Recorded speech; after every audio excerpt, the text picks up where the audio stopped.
kagustuhan mag-impok at masigurong kinabukasan, ilang mga residente ng Taguig City ang nag-invest sa isang mutual fund company. Pero sa halip na lumago ang pera, iba raw ang nangyari dahil puro talbog na cheque lamang raw ang napala nila. Sa kumpanyang patuloy pa rin nagre-recruit ng mga investors hanggang ngayon.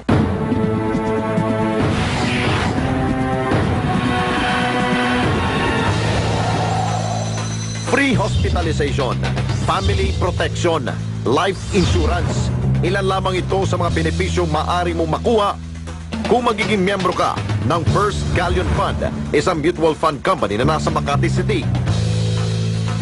Simple lang daw ang proseso para maging isang investor dito. Sa hulog na nagkakalaga ng 300 piso pataas kada buwan, maaari na raw ma-avail lahat ng naturang benepisyo. Kaya naman, mabilis na naengganyo ang investor na si Rodolfo Aligato. Kung sa bangko nga naman mag-save, walang insurance, walang life insurance, walang accident insurance, at wala ding medical assistance. Sila kasi nagbibigay sa kanila kapag 300 ang isinave mo monthly, meron kang matatanggap na pera kapag nagkasakit kayo o na ospital. O kaya, na aksidente, yung plan kasi, yung tinatawag, plan 300, plan 600, plan 900, plan 12. Yung 300, monthly kang magbabayad o magsisave ng 300. Kaya kung palaki ng palaki ang hinuhulog mo sa kanila, mas palaki ng palaki ang benepisyong nakukuha. Kaya ang iba nainganyo talaga na 4 ang kanilang kukunin. Bukod sa mga naturang benepisyo, ay maaari mo pa raw makuha ng buo ang perang inihulog mo sa kumpanya. Nakalagay sa kontrata, after na matapos yung 5 years, 60 contribution, ibabalik nilang buo yung pera. Kwento pa ni Rodolfo, taong 2002 raw nang ipakilala sa kanya ang First Galleon Fund Management Corporation. Actually, may nag-ikot nung una na networking. Networking siya na yung sa mga sabon, mga gamot. Ang ito namang tao na to, sabi niya, meron ako dito bago, sir, oh. Maganda, baka gusto mo, pero wala naman to. Baka gusto mo lang. Galyon. Sabi ko, ano ba yung galyon? May savings ka, tapos meron ka pang libre insurance. Mula raw noon ay sinimulan na niyang hulugan ang kanyang account. At dahil isang negosyante na engaged sa direct selling itong si Rodolfo, ay marami raw siyang nahikayat na mag-invest sa First Galleon Fund. Ngayon sa amin, mga magpamilya, asawa ko, kami, mga tao ko, yung mga pamangkin ko, kapatid ko, nanay ko, halos lahat ang dahil sa maganda nga, ay pinasok ko na rin. Lahat ang hinuhulugan namin, umabot ng ang cheque na makukuha dapat namin. Nung pabalik-balik doon ilang beses, 206,000 mahigit. Sa may mga kasama kaming dealer, inilapit ko rin sa kanila yung ganong aming natanggap. Nagustuhan din nila, nag-savings din sila dito sa Galyon. Ang iba naman ang kinuha for 4 na kontrata. Isa sa mga nahikayat ni Rodolfo ay ang 70 anyos na katukayo niyang si Mang Rodolfo Adanza. Iniasa raw niya ang pagpapaopera ng mata sa insurance claim na makukuha sa First Galleon Fund.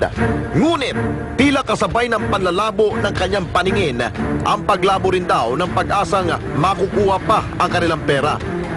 Ay kung nandyan yung pera, dapat mapaano ko yung mata ko, mapagamot o mapaopera ko anong-ano ng doktor. Ay kaso wala naman. Wala akong makukuha. Base raw sa kontratang kanilang pinirmahan, 2007 pa nila dapat nakuha ang perang pinaghirapan raw nilang hulugan. Pero matatapos na raw ang 2009 ay hindi pa raw ito ibinibigay sa kanila. Bibigyan po kayo ng cheque. Tapos yung cheque po is talbog po yun. Naka-schedule naman ng 1 month. Talbog. Kakausapin kayo sa loob.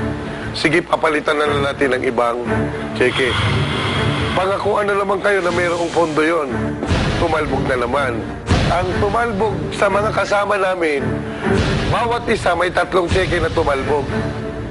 Para malaman kung may pasayan nga ba ang mga reklamo ng magkatukayong investor sa sina Rodolfo Adanza at Rodolfo Aligato, ay nagsaliksik kami sa Securities and Exchange Commission, ang ahensyang nakasasakop sa mga kumpanyang tulad ng First Galleon Fund. So, ganun lang ang operasyon ng isang mutual fund. Magbebenta ng common shares, kung ano yung mapagbebentahan, i-reinvest. Kung may kita yung investment, reinvestment, tataas ang net asset value, syempre kikita din yung bumili. Ibang arrangement yun. Definitely, you don't have to wait for 5 years. Kung let's say bigla kang nangailangan ng pera, anytime, kahit palugi ka, if you need to cash out your investment, you can go back to the company. And the company is supposed to pay you within 7 days. Per rules, within 7 days. Sa sinabing ito ng SEC, lumalabas na may irregularidad sa sistema ng First Galleon Fund dahil sa mga kontratang umano'y pinapirmahan nila sa mga na-recruit nilang investors. Dagdag pa ng SEC, hindi raw para sa lahat ng antas at estado ng tao iniaalok ang mutual fund. Kasi dapat kapag nag-invest ka, yung pwede mong kalimutan pagbagsak ang market. Yung pwede mong pabayaan muna. You can wait until na mag-improve yung merkado, ganon. Hindi ito yung yung mga pang-matrikula, pang-grocery, pang-araw-araw. Bukod dito, tila questionable rin ang mga sinasabing benepisyo na umano'y ginagawang pang-akit ng First Galleon Fund sa mga potential nitong investors. Yes, it has a license. Pero yung activity na ginawa, yung activity na sinasabi mo, it's not a mutual fund activity. It's not a business, not the business of a mutual fund. Dapat kung mutual fund ang business mo, kung yan ang primary purpose ng business mo, dapat doon ka lang mag-engage. You are not supposed to engage in any other type of business. Pero sa kabila ng mga reklamo at aligasyon laban sa First Galleon Fund, ay patuloy pa rin daw ito sa pagre-recruit ng mga investor. Kaya naman, agad kaming nagtungo sa inirereklamo opisina ng First Galleon Fund sa Makati para kumpirmahin ang sumbong. Isang asset ang magpapanggap na mag-apply na saver o miyembro.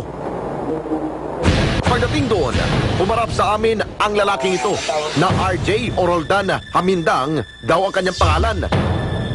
Mag-apply pa sana ako sir sa yung sa yung galyon. Oo. Ngayon, ano ba ang dyan? Pag naghulog,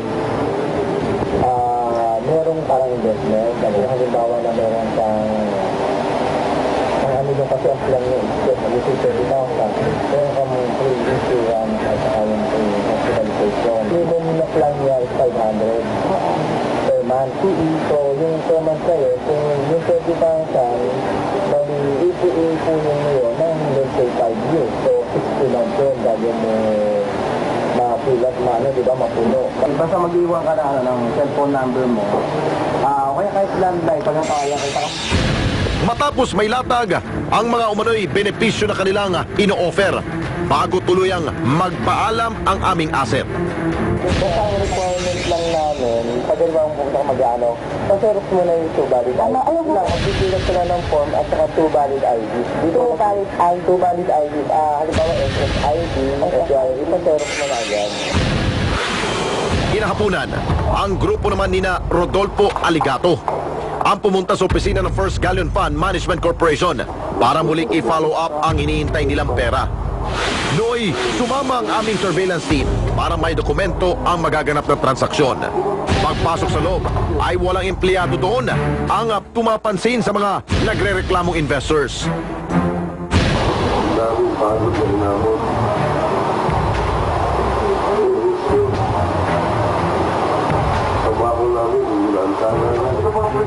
Maya-maya pa, isang staff na nakilala naming si Joy ang nakipag-usap kina Rodolfo. Nagbigay ng content dapat 430,000 po kami. May taong na siya kung saan wala. Kami ang nakaschedule ng 430, kami ang priority, di ba? Wala na siya. Sino? Si RD na dyan? Sino yung ano? Sino ba ang pwedeng kausapin dyan? Yung Vice President? Yung Vice President? Nandito sa amin nag-security. Ilang saglit lamang, ibang empleyado naman ang humarap at nakipag-usap. Sino? Gagawa na cheque? Hindi siya may ginawa sa Kami. Pakiantan na lang daw po. Kailangan lumayas yan. Maya-maya pa, muling bumalik ang naturang empleyado. Pero sa pagkakataong ito, ay piko na ang investor na si Rodolfo. Kailan ba magtatapos mga 15 minutes? Alas 5 na ako. Hindi kayo magtatagal kung ano nangyari dyan sa pera namin. Ano mo yung saglit lang naman kung may pera o wala? Kung meron kami o wala? Okay, meron. O, hintayin natin. Pag pinahintay kami na wala, Nang tila hindi na mapigil, ang inis ng mga nagrereklamong kliyente ay